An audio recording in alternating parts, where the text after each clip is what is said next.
A lo largo de mi vida me he visto envuelto en una gran serie de situaciones con sucesos bastante extraños y difíciles de explicar. Pero sin duda el que les voy a contar creo que ha sido uno de los que mayor trabajo me ha costado superar, si se le podría llamar de esa manera.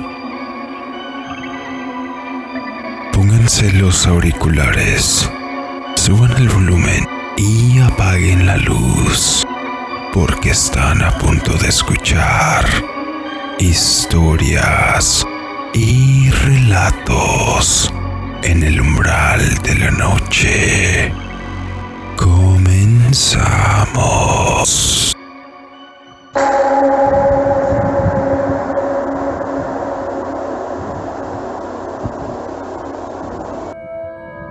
Recién nos habíamos mudado a la ciudad en la búsqueda de dejar algunos problemas que habíamos tenido con la familia de mi mamá y sus extrañas costumbres de las que mi padre y madre no querían seguir fomentando en nosotros. No había nada que no pudiéramos manejar, hasta cierto punto por lo menos. Sin embargo, aproximadamente en el mes de octubre empezamos a notar que mis padres tenían un mayor cuidado cuando nos llevaban a la escuela a mi hermana y a mí. Debido a que unas semanas atrás, cuando volvíamos de la escuela, encontramos a una de mis tías y su pareja en la casa discutiendo con mi madre. No recuerdo todo lo que había sido el tema de discusión, pero sé que era algún tipo de reproche hacia mi madre por haber hecho a un lado las prácticas de la familia. Desde que estábamos por llegar a la casa, sobre la puerta yacía un hombre grande de aspecto extraño. Llevaba lentes oscuros y lo que parecía ser un traje de vestir negro. Estaba simplemente parado de pie a un lado de la puerta, con brazos cruzados. Sobre uno de sus dedos llevaba un gran anillo de color dorado. Tenía una cara bastante hosca y de mala vibra, tanto que te inquietaba de solo verlo directamente. Mi hermana me tomó del brazo al verlo parado. Nos quedamos quietos por un momento, pero él ni siquiera se inmutó cuando nos estábamos acercando. No nos dirigió la mirada. Cuando cruzamos la puerta empezamos a escuchar las airadas reclamaciones que le hacía mi tía a mi madre. Sin embargo, al notar nuestra presencia en la casa, mi tía simplemente dejó de gritar y nos dirigió una mirada algo simpática para saludarnos. Pero mi madre no dejó que nos acercáramos y nos dijo que nos fuéramos de inmediato a nuestro cuarto. La vibra en la casa era bastante pesada. Se podía percibir bastante tensión entre mi mamá y su hermana. Nos fuimos hacia nuestro cuarto y cerramos la puerta. Traté de escuchar la discusión a través de ella, pero el momento en que la cerré fue como si hubiera entrado en un vacío. Algo que no podía explicar, ya que en aquel momento no podía escuchar nada fuera del cuarto. Cosa muy rara, pues normalmente los ruidos de la calle y de los vecinos bombardeaban constantemente desde las ventanas hasta las puertas durante gran parte del día. Pero no aquel día. No aquella vez que mi madre y mi tía discutían. Lo más raro fue que pude escuchar cuando mi padre entró a la casa, ya que su voz resonó por todo el cuarto. Era como si de alguna manera estuviera respaldando a mi madre. Les dijo a mis tíos que se tenían que ir de ahí. En ese momento, cuando ellos se fueron, el sonido de las calles empezó a percibirse de nuevo. Se podía escuchar todo el desastre a los alrededores. Situación bastante extraña, pues por lo menos 30 o 40 minutos habíamos estado en un silencio completo y vacío. Salí de mi cuarto para ver que mis padres estuvieran bien. Aunque solo tenía unos 10 años en aquel entonces, quería apoyarlos. Pude ver cuando mi tía salía de la casa mientras volteaba con seriedad y con un tono algo amenazante les dirigía unas palabras. Pues si así lo quieren, creo que al final se van a arrepentir. Yo veré que así sea. Al mismo tiempo que el hombre que había estado junto a la puerta caminaba tras de ellos.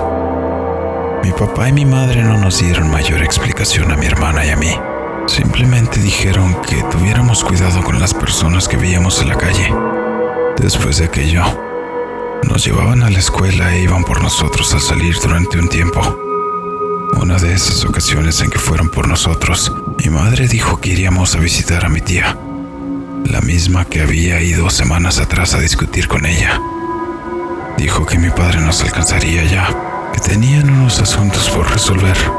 Ya eran cerca de las 4 o 5 de la tarde. Pero conforme llegábamos a la colonia donde vivía mi tía, el cielo se volvía cada vez más nuboso y denso, como si de alguna manera el clima presagiara alguna tormenta, aunque para aquellos días no era nada común que lloviera en esas fechas. Pero sin embargo, el clima parecía indicar que así sería. Las nubes se volvían densas y oscuras conforme más avanzábamos. Recuerdo que bajamos del transporte cuando faltaban unas 5 o 6 cuadras para llegar a la casa de mi tía. Para ese momento, el cielo ya se había puesto completamente oscuro. Era difícil decir que apenas eran las 5 o 6 de la tarde, pues ya algunas de las luminarias de la calle se habían estado encendiendo. Desde que bajamos del transporte, noté que las calles estaban peculiarmente vacías para aquel día de la semana, y sobre todo para la hora, pues por toda la ciudad se podía ver gran afluencia de personas durante prácticamente todas las horas del día, más en los días que eran laborales, pero no aquella tarde. Las calles estaban prácticamente desiertas, escalofriantemente silenciosas, casi al borde del silencio absoluto. Un efecto muy similar al que había percibido en mi casa cuando mi tía fue de visita. Lo que me parecía aún más inquietante era que esto se había ampliado en una escala tan, pero tan extensa, pues no era solamente un pequeño cuarto donde no se percibía el sonido. Eran manzanas enteras que se veían desoladas y silenciosas. De cuando en cuando ese silencio se rompía con pequeñas brisas heladas que erizaban la piel cuando podías percibir los silbidos del viento rozando los postes y letreros de las solitarias escalofriantes calles de aquella colonia. Lo más raro pasó cuando estábamos a unos 50 metros de la casa de mi tía. Sobre el centro de la calle se veía una gran fogata ardiendo en plena vía pública, sin nadie a su alrededor que la cuidara o alimentara. Ni siquiera personas que se incomodaran porque aquella gran lumbrada estuviera obstruyendo la vía pública. Aquello solamente exacerbó lo extraño del ambiente. Pues, si de por sí era raro ver que no hubiera gente en las calles, era aún más raro que hubiera una hoguera a mitad de la calle. Cuando estábamos a unos 15 metros de la fogata, empecé a notar un sonido bastante raro que me hizo que me paralizara. El ruido se percibía más intenso, cada vez era más fácil de identificar. Parecían aleteos. Una enorme ave con plumas tan negras como el carbón pasó encima de nosotros. Mi hermana y yo tomamos del brazo a mi mamá y la abrazamos con mucha fuerza, a lo que ella solamente nos dijo que estuviéramos calmados, pero pudimos notar un enojo en su cara. Aquel animal de enorme tamaño aleteó un par de veces sobre la hoguera y a sus alrededores, aterrizando justo delante de ella. Mi mirada no podía creer lo que estaba viendo. Las patas de aquella extraña cosa eran muy parecidas a las de un avestruz, anchas y gruesas, pero con unas garras tan largas que sin problemas podían haber cargado entre sus dedos a un perro de gran tamaño, o incluso a un niño. Sobre su pecho y su estómago brillaban plumas en color verde oscuro que, con los reflejos que se arrojaban del fuego, le hacían tomar tonos de esmeralda. Sus alas eran tan largas que sin problemas abarcarían por completo el ancho de 8 o 9 metros que tenía la calle si hubiera querido extenderlas por completo. Pero lo que más me impactó de aquel extraño animal fue su cara. Era la cara de mi tía. La cara que se rodeaba de plumas negras como cuando usas una sudadera o chamarra con gorro.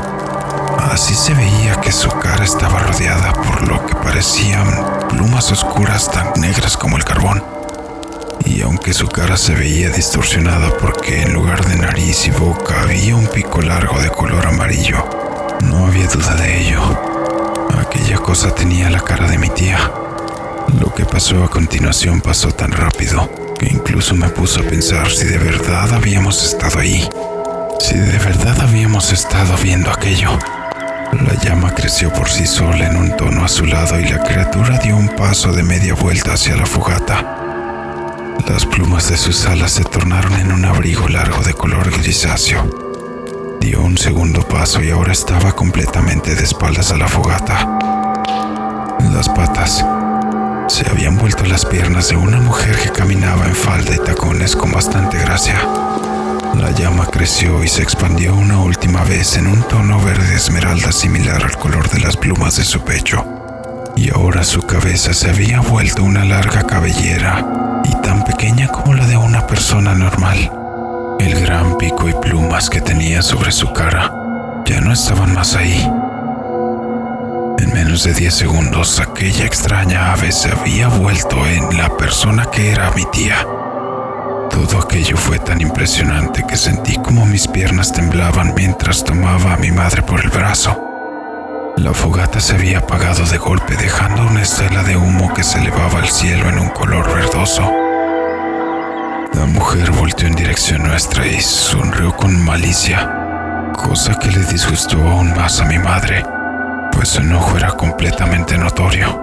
Permanecimos de pie en el mismo lugar por un momento mientras se nos pasaba la impresión. Y unos minutos después llegó mi padre. Notó que estábamos intranquilos y nos abrazó a mi hermana y a mí. Empezamos a caminar hacia la casa de mi tía y notamos algo que no habíamos visto. Sobre la puerta yacía el mismo hombre tosco y de vibra inquietante que había estado junto a la puerta de nuestra casa, nuevamente de pie, con sus gafas oscuras y de brazos cruzados como si estuviera encargado de quién pasaba hacia la casa o no. Oí que mi padre le dijo algo, pero no escuché muy bien qué fue. El hombre se hizo a un lado y nos dejó pasar. Sin embargo, no permanecimos mucho tiempo ahí dentro, pues mis padres estaban muy enojados. La vibra que se percibía en esa propiedad era muy similar a lo que se había percibido en cualquier funeraria. Había silencio y oscuridad. Casi todo alrededor era un clima tan frío como si hubiéramos estado en invierno, cosa bastante extraña ya que el interior de la casa estaba casi completamente a la intemperie, con excepción de unos que otros pilares alrededor de un gran patio que se rodeaba de pasillos y paredes que se cubrían con los pilares, donde por lo menos había 10 o 15 puertas entre ellos, puertas que parecían llevar a distintas habitaciones.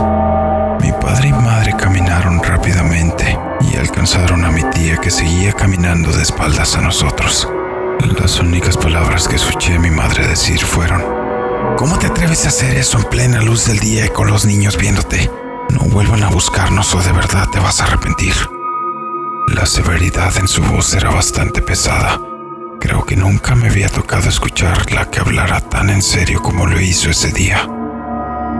Mi padre nos tomó por los hombros y pude ver que igualmente estaba dirigiendo una mirada de enojo bastante pesada hacia mi tía. Dimos media vuelta hacia la salida y el hombre de lentes se interponía entre nosotros y la puerta. Mi madre, que apenas le llegaba a la altura del ombligo, lentamente elevó la mirada hacia la cara del hombre, que sorpresivamente pareció perder el equilibrio cayendo en sus rodillas. Su cara estaba desencajada y notablemente asustada, ahora completamente con los ojos en dirección a los de mi madre, que nuevamente con tono severo le dirigió unas palabras. «Mejor hazte a un lado, no respondo», dijo ella mirando a aquel hombre fijamente a través de los lentes oscuros, quien tambaleando y como pudo se hizo a un lado del camino. Ni siquiera era capaz de ponerse en pie. Salimos del lugar y afuera la calle había cambiado por completo. No había el más mínimo rastro de la fogata sobre la calle. No habíamos durado ni siquiera 10 minutos dentro de la casa. ¿Cómo era posible que no hubiera rastros de ceniza o humo? Las densas nubes de tormenta que se habían formado desde hacía unos cientos de metros a la redonda ahora estaban completamente dispersas sobre el cielo que se pintaba de color violeta, indicando que la puesta de sol estaba solamente a unos minutos de ocurrir. Al mismo tiempo que los vehículos y transeúntes se dispersaban como normalmente lo hacían en cualquier otro punto de la ciudad, regresamos a casa en casi silencio total. Las únicas palabras que intercambiamos en el camino entre mi padre y nosotros fueron: ya no tenemos que preocuparnos de ellos. Si saben lo que les conviene, nos van a dejar tranquilos, dijo mientras volteaba a ver a mi madre, quien seguía con una mueca de notoria molestia. Después de ese día, entendí algunas cosas respecto a la familia de mi madre. No supimos más de aquella tía sino hasta unos meses después, cuando nos informaron que había fallecido en una situación bastante sospechosa. Tal vez en otra ocasión les cuente un poco más sobre mi familia. Gracias por escuchar mi historia.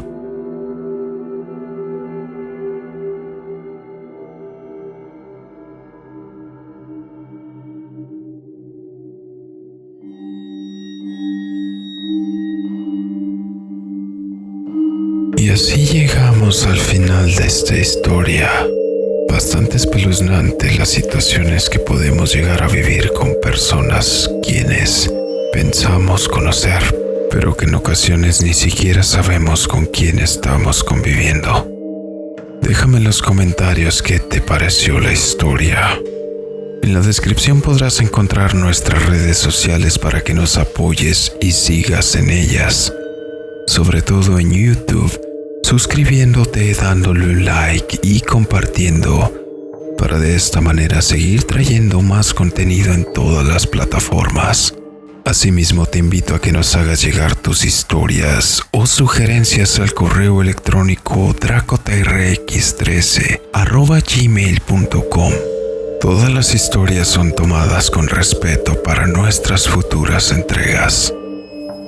Le mando un saludo a toda la comunidad en Facebook y YouTube que nos hace llegar sus comentarios en cada uno de nuestros relatos. Sin ustedes este proyecto no podría seguir creciendo. Yo soy DracoTRX. Muchas gracias. Nos vemos.